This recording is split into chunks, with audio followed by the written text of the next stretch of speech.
Congress just voted to lock the clocks permanently on daylight savings time.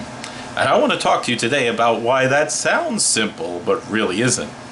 Not for your kids walking to school, and not, if you're part of a religious community like mine, for how you start your day in prayer.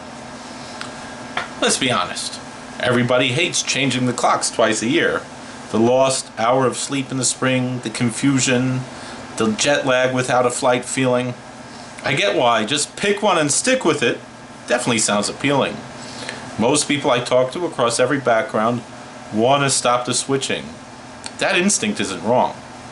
But which time we lock in matters enormously. And permanent daylight savings time is, I think, the wrong choice. Here's the math nobody is talking about enough.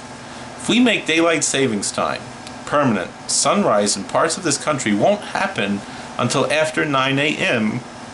for weeks at a time in the dead of winter. Think about what that means practically. Kids walking to the bus stop, kids biking to school, kids waiting on a corner, all of it in pitch darkness because we decided to push sunrise later instead of at its actual time.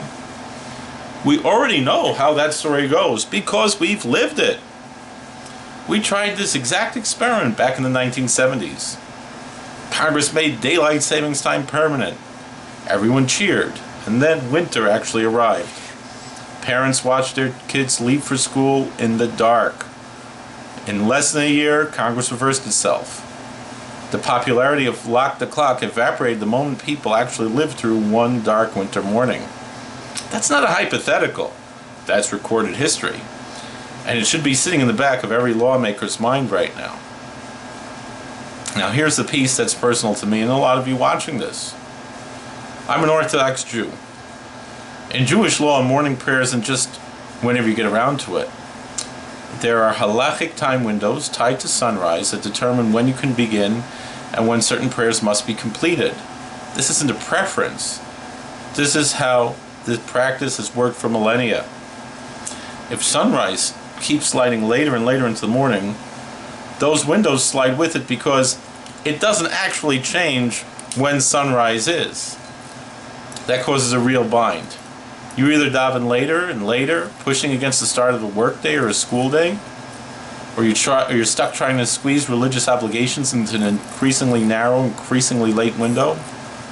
For observant communities, this isn't a minor inconvenience. It's a genuine structural conflict between civil time and religious time. And I guess something similar shows up for other traditions with dawn-anchored practice too. This isn't one community's problem. It's the same issue for Muslims, for Catholics, for Orthodox Christians, all who have daily liturgy. For pagans who are concerned with sunrise and sunset as well. It's what happens when you disconnect the clock from the actual sun. Because the truth of the matter is, during daylight savings time, which it is now in the summer, noon is 1 o'clock. Now, we all know that noon is 12 o'clock. I still insist, when it's 12:30, I wish people good morning, because it's still morning until after the actual noon, which during daylight savings is around 1 o'clock. So here's what I want the Senate to do actually before this becomes law. Slow down.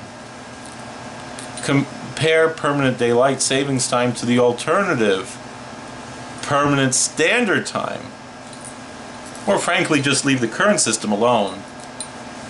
Although that's not ideal, it's definitely better than permanent daylight savings time. Look at the school safety data. Look at what happened the last time we tried this.